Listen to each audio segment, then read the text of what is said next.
সিলেট শহরের জনপ্রিয় রেস্টুরেন্ট কোটাইর বাড়ি। এক সময় যেখানে প্রতিদিন থাকতো ক্রেতাদের উপরে চড়া ভিড়, আজ সেখানে খালি টেবিল আর নীরবতা। কমে গেল কেন রেস্টুরেন্টের ব্যবসা? স্থানীয়দের মধ্যে এর প্রধান কারণ খাবারের দাম। অনেকের অভিযোগ, এক ডিম, 4 পেঁয়াজি, একটু খিচুড়ি 250 টাকা নিচ্ছেন, আর বাইরে কিন্তু উন্নত মানের রেস্টুরেন্টে মাত্র 70 টাকা।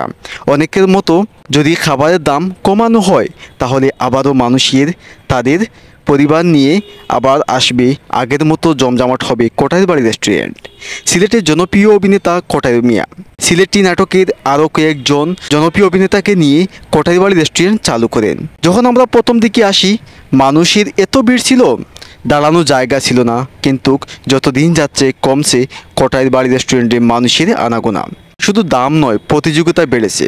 শহরের ভেতরেই গড়ে উঠেছে নতুন নতুন রেস্টুরেন্ট, যেখানে কম দামি আধুনিক পরিবেশ আর নানা রকম অফার দিচ্ছে উদ্যোক্তারা।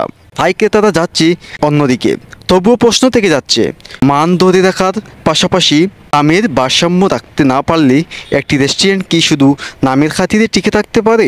একসময় সিলেটের প্রথম পছন্দ ছিল কোটাই বাড়ি রেস্টুরেন্ট। আজ সেখানে আগের মতো ভিড় নেই, খালি চেয়ার টেবিল সাক্ষী দিচ্ছে। সময় বদলেছে মানুষের পছন্দ আর সামর্থ্য।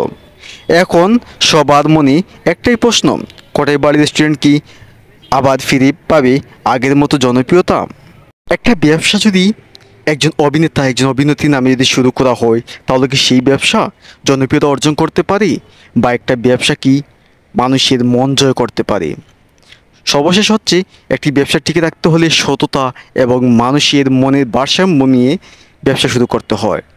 আমরা কোটাই বাড়িতে যতটুকু ঘুরলাম দেখলাম, আমরা আপনাকে ভিডিওর মাধ্যমে দেখানোর চেষ্টা করলাম যে আগের মতো এখন আর মানুষ নেই। যেখানে হাজার হাজার মানুষ সবসময় ভিড়ে থাকতো, মানুষ দাঁড়ানোর জায়গা পেত না, আজ সেই রেস্টুরেন্টে মানুষ নেই বললেই চলে। অল্প সংখ্যক মানুষ, যারা কিছু মানুষ ঘুরতে আসছে দেখতে আসছে, সেই মানুষগুলো ঘুরে চলে যাচ্ছে, কিন্তু সেই আগের মতো মানুষ আর খুঁজে পাওয়া যায় না। আমরা চাই একটা প্রতিষ্ঠান আরও বেড়ে উঠুক, কিন্তু সময়টা অনেকে বলবে হয়তো এটা হচ্ছে নিশিরাত না, সময়টা একদম অল্প, সন্ধ্যাবেলা, যে বেলাটা মানুষ একটু ঘুরে সময় কাটায় তাদের প্রিয় মানুষদের নিয়ে, সেই সময় আমরা এসেছিলাম। সেই সময়ে মানুষ নেই।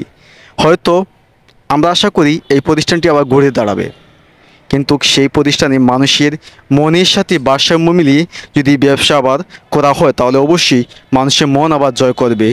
আপনারা সবাই ভালো থাকেন, সুস্থ থাকেন। আমাদের ভুল ত্রুটি হলে অবশ্যই ক্ষমা করবেন, আর ভুল হতেই পারে, যদি ভুল হয় তাহলে অবশ্যই ক্ষমা দৃষ্টিতে দেখবেন, আর যদি কোনো ভুল হয় তাহলে আমাদেরকে ধরে দিবেন। আপনার ধন্যবাদ সবাইকে, ভালো থাকেন, সুস্থ থাকেন, আল্লাহ হাফিজ।